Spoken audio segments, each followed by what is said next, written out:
আসসালামু আলাইকুম, ওয়েলকাম করছি রিয়াসাদ আজিম। ভিন্ন ধর্ম মতাদর্শে যারা শুনছেন সবার প্রতি আন্তরিক কৃতজ্ঞতা। আমার ব্যাকগ্রাউন্ড দেখে আপনারা বুঝতেই পারছেন আমি এই মুহূর্তে বাংলাদেশ ক্রিকেট বোর্ডে অবস্থান করছি।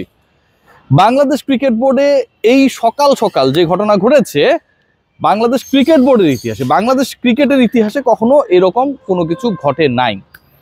দুদকের 3 সদস্যের একটা টিম, দুর্নীতি দমন কমিশন, বাংলাদেশে বিভিন্ন পর্যায়ে বিভিন্ন সংগঠন, সংস্থা, ব্যক্তির দুর্নীতি নিয়ে বাংলাদেশে যে গর্বিত সংস্থাটি কাজ করে সেটি হচ্ছে দুদক, দুর্নীতি দমন কমিশন।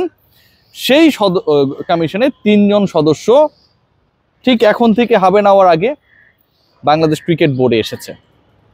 প্রত্যেকের যে দুদক থেকে আসা সেটা দেখে আসলে বুঝতে সুবিধা হয়েছে, কারণ প্রত্যেকেরই আসলে দুদকের ব্র্যান্ডেড জ্যাকেট পরা ছিল এবং তারা বাংলাদেশ ক্রিকেট বোর্ডের যে মূল ভবন রয়েছে, যেখানটায় প্রেসিডেন্ট, ক্রিকেট বোর্ডের ডিরেক্টরস, বিভিন্ন অপারেশনাল কমিটিগুলো রয়েছে, যেই ভবনটায় অ্যাকাউন্টস থেকে শুরু করে, লজিস্টিক্স থেকে শুরু করে, মার্কেটিং থেকে শুরু করে সবগুলো ডিপার্টমেন্ট আসলে যেই ভবনটায়, যেখানটায় দাঁড়িয়েই আসলে ম্যাক্সিমাম সময় সংবাদ সম্মেলনগুলো হয়, ফারুক আহমেদ, নাজমুল হাসান পাপন যেই থাকুক না কেন, সেই এন্ট্রি গেট নাম্বার 2 দিয়ে ভেতরে এন্ট্রি করে। সবচেয়ে সিগনিফিক্যান্ট পার্ট যেটা, যে দুদক কেন বাংলাদেশ ক্রিকেট বোর্ডে, অ্যান্সার খুব সহজ। তার মানে দুর্নীতির গন্ধ এখানটায় পাওয়া গেছে। বাংলাদেশ ক্রিকেট বোর্ডে দুর্নীতি হয়েছিল, অথবা হচ্ছে, অথবা চলমান, এবং যে কারণে দুদকের একটা টিম এই মুহূর্তে বাংলাদেশ ক্রিকেট বোর্ডে অবস্থান করছে। কোনো একটা তথ্য ছাড়া, কোনো নির্দিষ্ট প্রমাণ ছাড়া, কোনো ক্লু ছাড়া দুর্নীতি দমন কমিশনের টিম পহেলা বৈশাখের পরদিন এভাবে বিসিবিতে এসে হাজির হবে তাদের ব্র্যান্ডেড ড্রেস পরে। এটা অকল্পনীয়। প্রশ্নের জায়গা আরো রয়েছে, এটা বাংলাদেশ ক্রিকেট বোর্ডের জন্য ভালো না খারাপ হলো, প্রথম প্রশ্ন। দ্বিতীয় যেটা, দুর্নীতি আসলে করলো কে? প্রিভিয়াসলি যারা চালিয়েছে, নাকি প্রেজেন্ট যারা বাংলাদেশ ক্রিকেট বোর্ডকে রান করছে?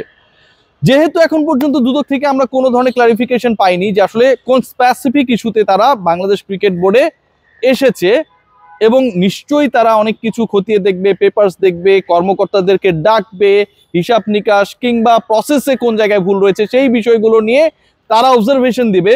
তারপরে আমরা বুঝতে পারবো যে আসলে দুর্নীতির জায়গাটা কোথায় ছিল, প্রিভিয়াসলি অর এই মুহূর্তে, নাকি 2 মৌসুমেই পাপন এবং ফারুক দুজনের সময়ই আসলে বাংলাদেশ ক্রিকেট বোর্ডের কার্যক্রম, আর্থিক ব্যবস্থাপনা সবকিছু নিয়ে কনভিন্স না দুর্নীতি দমন কমিশন। এটা কিন্তু খুব সিগনিফিক্যান্ট পার্ট। এখন ধরেন নাজমুল হাসান পাপনের যে সময়টা ছিল, একটা বড় সময় ছিল, তিনি বাংলাদেশ ক্রিকেট বোর্ডের প্রেসিডেন্ট ছিলেন। সেই সময় দুর্নীতি অনুসন্ধান করে যদি বের হয়, তিনি এই মুহূর্তে বাংলাদেশে নেই। সো ওটা নিয়ে হয়তো মামলা মকদ্দমা পর্যন্ত হবে, এবং পরবর্তীতে তার এগেনস্টে বাংলাদেশের যে ল রয়েছে সেই ল অনুযায়ী দুর্নীতি দমন কমিশন তাদের রিপোর্ট দেবে এবং প্রসেস এগিয়ে নেবে। কিন্তু এক্সিস্টিং ক্রিকেট বোর্ডে যদি কোনো ধরনের দুর্নীতির ক্লু তারা পান, তারা তো নিরপেক্ষ ডেফিনেটলি, এবং এরকম হওয়ারও সুযোগ রয়েছে, হতেই পারে। সেই ক্ষেত্রে কি হবে?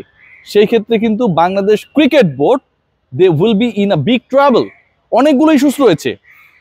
প্রথম ইস্যু যেটা, সেটা হচ্ছে যে ক্রিকেটার যারা, এই যে আপনারা সবাই জানেন যে বাংলাদেশ দল জিম্বাবুয়ের বিপক্ষে খেলবে, এই মুহূর্তে সিলেটে অবস্থান করছে। বাংলাদেশ প্রিমিয়ার লিগের খেলা শেষ হয়েছে, এখন ঢাকা প্রিমিয়ার লিগের খেলা চলছে, সুপার লিগের খেলা শুরু হবে। বাংলাদেশ ক্রিকেট বোর্ডে এই প্রেমিসেসটা হচ্ছে ক্রিকেটারদের নিয়ে ভরা থাকে। এখানটায় যদি এরকম কোনো সার্কামস্টেন্স তৈরি হয় যেটা দুর্নীতিকে কানেক্ট করে, সেটা কিন্তু ইয়াং, এক্সপেরিয়েন্সড, আপকামিং সব ক্রিকেটারের জন্য একটা ব্যাড মেসেজ।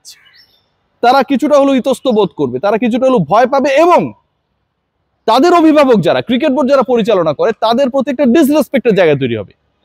বাস্তবতা, এটাকে কোনোভাবে এড়ানোর সুযোগ নেই। সেকেন্ড পয়েন্ট যেটা, যদি প্রিভিয়াস বোর্ডের সাথে সাথে বর্তমান বোর্ডের কোনো ধরনের কোনো দুর্নীতির হালচাল দুর্নীতি দমন কমিশনের চোখে পড়ায়, যেহেতু একটা নিরপেক্ষ সাংবিধানিক সংস্থা এখানটায় যুক্ত হয়েছে, তাহলে সেই দায়টা তো বর্তমান ক্রিকেট বোর্ডের টপ নচ যারা, তাদের উপর বর্তাবে। সামনে ইলেকশন রয়েছে, বাংলাদেশের এশিয়া কাপ রয়েছে, পাকিস্তান আসবে, বাংলাদেশ পাকিস্তানে যাবে, শ্রীলঙ্কা ট্যুর রয়েছে, এবং আগামী বছরের শুরুতেই বলা চলে বাংলাদেশের ওয়ার্ল্ড কাপ রয়েছে টি-20 ফরম্যাটে। সবকিছু মিলে বিসিবি একটা বড় ধরনের প্রেসারে পড়বে। শুধু সেটা না, আইসিসি বাংলাদেশ ক্রিকেট বোর্ডকে নিষিদ্ধও করতে পারে যদি কোনো ধরনের গ্রস দুর্নীতি চিত্র পাওয়া যায়, তাহলে এমনও ঘটতে পারে যে ICC, international cricket council, FIFA অনেক দেশকে নিষিদ্ধ করে, বিএফএফ এর উপরে সেরকম একটা খড়গ এসেছিল, নিষিদ্ধ করতে পারে। এরকম ঘটনা যদি ঘটে বাংলাদেশ ক্রিকেটে কালো অধ্যায় আসন্ন। বাট আমরা এক্সপেক্ট করি যে বিসিবি নিয়ে বাইরে যে রিউমার্স গুলো রয়েছে সেগুলো যেন সব ভুল হয়, মিথ্যা হয়। দুদক কর্মকর্তারা যারা এখানটায় পর্যবেক্ষণে এসেছেন তারা যেন পরবর্তী সময়ে বাংলাদেশ ক্রিকেট বোর্ডে কার্যক্রম পর্যবেক্ষণের পর এটা বলতে পারেন যে এটা খুব ভালোভাবে চলছে। যদি উত্তরটা হয় না, ঠিকভাবে চলছে না, তাহলে আইসিসি থেকে নিষেধাজ্ঞা আসা যেমন সময়ের ব্যাপার, বাংলাদেশের ক্রিকেটার যারা আপকামিং, এক্সপেরিয়েন্স এবং এমার্জিং, সবার জন্য একটা ব্যাড মেসেজ যাবে। অভিভাবক যদি চোর হয় তাহলে নিশ্চয়ই সেই অভিভাবককে সন্তানরা রেসপেক্ট করবে না, এটাই বাস্তবতা। দুদকের টিম এই মুহূর্তে বাংলাদেশ ক্রিকেট বোর্ডে, এটাই latest update from my channel.